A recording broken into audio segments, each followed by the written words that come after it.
Bible की शान। Bible कायनात को अपने कलाम से बनाने और कलाम ही की कुदरत से संभालने वाले जिंदा खुदा का जिंदा कलाम है, जिसे उसने अपने हर नाम से ज्यादा अजमत दी है।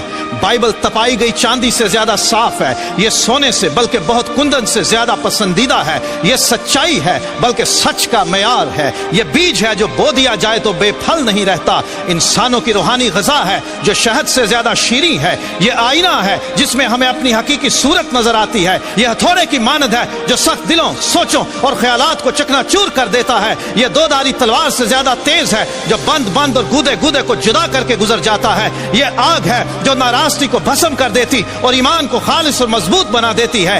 ये कदमों के लिए चिराग और राह के लिए रोशनी है। ये खुदा की तरफ से इंसानों को दिया गया अबदी ज़ाबिता हयात है। बाइबल का हर एक सहीफा खुदा के इल्हाम से है जो तालीम और इल्जाम और इस्लाह और रास्तबाजी में तरबियत पाने के लिए मुफीद है।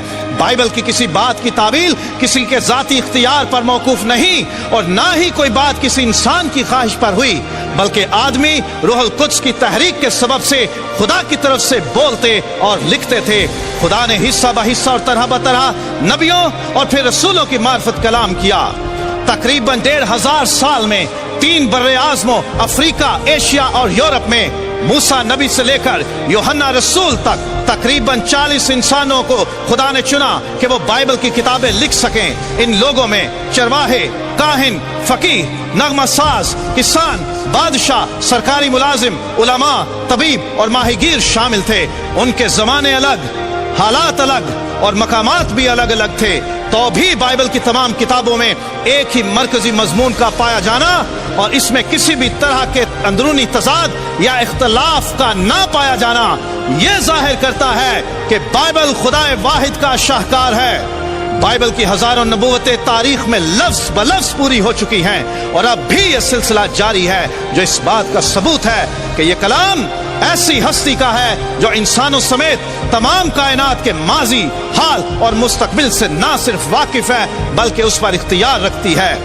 बाइबल दुनिया में सबसे ज्यादा जुबानों में पढ़ी, सुनी और सुनाई जाने वाली किताब है, लेकिन तारीख में सबसे ज्यादा इम्तहानों से गुजरने वाली किताब भी बाइबल ही है।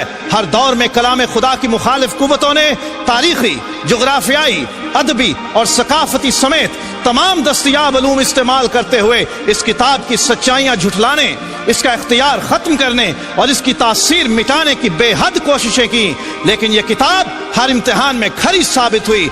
इसकी मुखालिफत करने वाली कुव्वतें खुद मिट गईं, लेकिन इस किताब की सच्चाइयां, इख्तियार और तासीर आज भी कायम है। मुख्तलिफ जमानों, जगहों और कौमों में से बतेरे उठे जिन्होंने ये साबित करने की सरतोड़ कोशिश की कि बाइबल अपनी असल हालत में मौजूद नहीं बल्कि बदल गई है।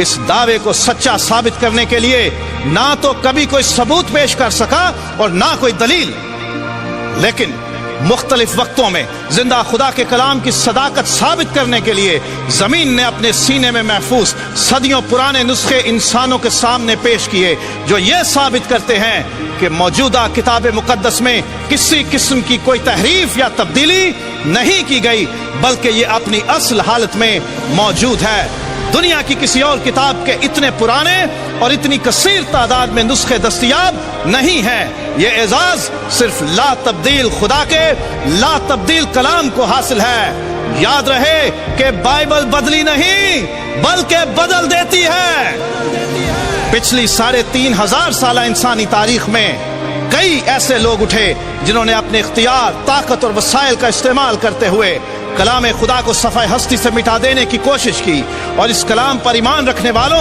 और इसकी मुनादी करने वालों को घायल किया, मारा, जिंदा जलाया, खूंखार दरिंदों के सामने डाला, जलते हुए तेल में डाला, जानवरों की खालों में सिया, सूलियों पर चढ़ाया और यह भी दावा कर दिया कि हमने बाइबल का वजूद इस दुनिया से खत्म कर दिया है।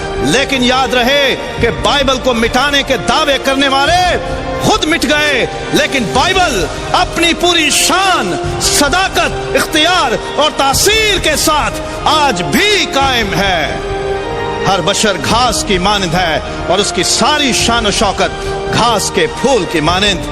घास तो सूख जाती है और फूल गिर जाता है, लेकिन खुदावंद का कलाम अब तक कायम रहेगा, अब तक कायम रहेगा।